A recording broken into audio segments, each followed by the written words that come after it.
Hola, soy Rafael Sirera, profesor del Departamento de Biotecnología de la Universidad Politécnica de Valencia. En este objeto de aprendizaje vamos a estudiar cómo el feedback positivo contribuye a la regulación de la homeostasia. Los objetivos de aprendizaje es que descubramos lo importante que es el mantenimiento del medio interno, o lo que es lo mismo, la homeostasia, y cómo la regulación positiva participa en este control del medio interno mediante el uso de algunos ejemplos. La homeostasia es la capacidad de mantener el medio interno constante, el cual se produce gracias a la acción coordinada de los diversos órganos y sistemas que conforman los organismos vivos. El concepto de homeostasia fue enunciado por Walter Cannon en mención del llamado medio interno que definió el profesor Claude Bernard, el padre de la fisiología o de la medicina experimental moderna. El feedback negativo es el principal mecanismo que contribuye al control del medio interno y consiste justamente en estabilizar los sistemas corrigiendo en sentido contrario las desviaciones que se puedan dar a este equilibrio. Si sube la presión arterial, lo que intentaremos es bajarla. Hay muchos ejemplos, como puede ser el control de la presión arterial, la regulación de la frecuencia cardíaca, de la temperatura corporal, etc. Por el contrario, el feedback positivo se da cuando la retroalimentación tiene la misma dirección que la desviación de ese punto de ajuste. Un ejemplo, imaginaos que de un frasco se empieza a perder un poco de agua. Un feedback positivo consistiría en que se pierda más agua. Al fin y al cabo, esto puede parecer contrario al mantenimiento del equilibrio del medio interno, pero es importante para algunos procesos. Evidentemente, en algún momento tendremos que parar ese vertido de agua, volver hacia el cambio, hacia el punto de equilibrio. Existen muchos ejemplos, como puede ser la coagulación de la sangre, los potenciales de acción, cómo se despolariza la membrana, la lactancia materna o las concentraciones uterinas durante el parto. Empezando como ejemplo por la coagulación, os diré que la hemostasia es el proceso por el cual, después de que un vaso se ve dañado, se pierde, se imposibilita la posterior pérdida de sangre.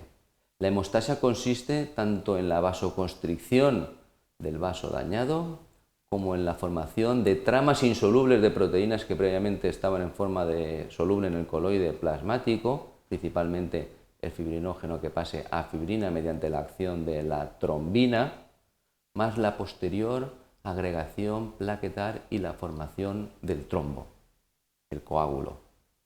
Pues bien, si os fijáis en esta gráfica, la coagulación tiene dos formas diferentes de activación. Por un lado, el daño directo del endotelio vascular y por otro lado, el contacto con proteínas tisulares.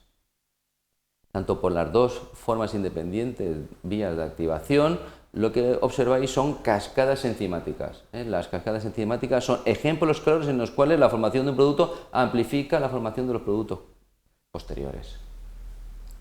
Hemos dicho que tenía que haber mecanismos de regulación que pudieran invertir esta cascada, esta amplificación. Pues en las reacciones en cascada de la coagulación podemos tener como mecanismos principales de regulación a la proteína C, que va a parar toda esta polimerización, también la antitrombina o el inhibidor del factor tisular. Otro ejemplo de feedback positivo es la producción de leche. Cuando el bebé llora o cuando el bebé está succionando la leche por el pezón, se genera este feedback positivo. De esta forma se emiten mediante neuronas sensoriales al centro regulador, el sistema nervioso, se emiten estas señales y ahí lo que se van a producir son dos hormonas distintas. Por un lado se va a producir en la neurohipófisis, en la hipófisis posterior, se va a producir oxitocina, que es una hormona que lo que conduce es justamente a la liberación de la leche en las glándulas mamarias. Y por otro lado, se va a producir la prolactina en la parte de la adenohipófisis, la parte anterior de la hipófisis. La prolactina lo que va a hacer es inducir la producción de la misma leche, de las proteínas de la leche principalmente. Pues bien, la acción conjunta de oxitocina, que conduce a la secreción de la leche en la glándula mamaria, es como de la prolactina, que conduce a la misma producción de leche, permite la alimentación del feto mediante este mecanismo de FIBA positivo. Otro ejemplo son las contracciones que se dan en el útero que permiten el alumbramiento, el parto.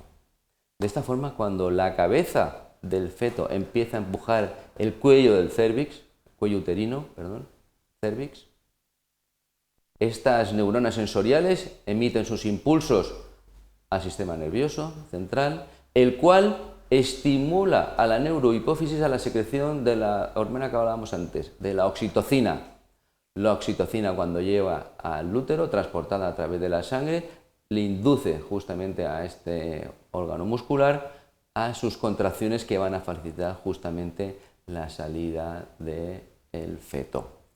Asimismo, la llegada de la oxitocina al útero también estimula la síntesis de prostaglandinas, que también son agentes potentes que inducen contractilidad uterina, facilitando también de esta forma la salida del feto a través del canal del parto. Otro ejemplo de FIBA positivo es la síntesis de los estrógenos en la ovulación.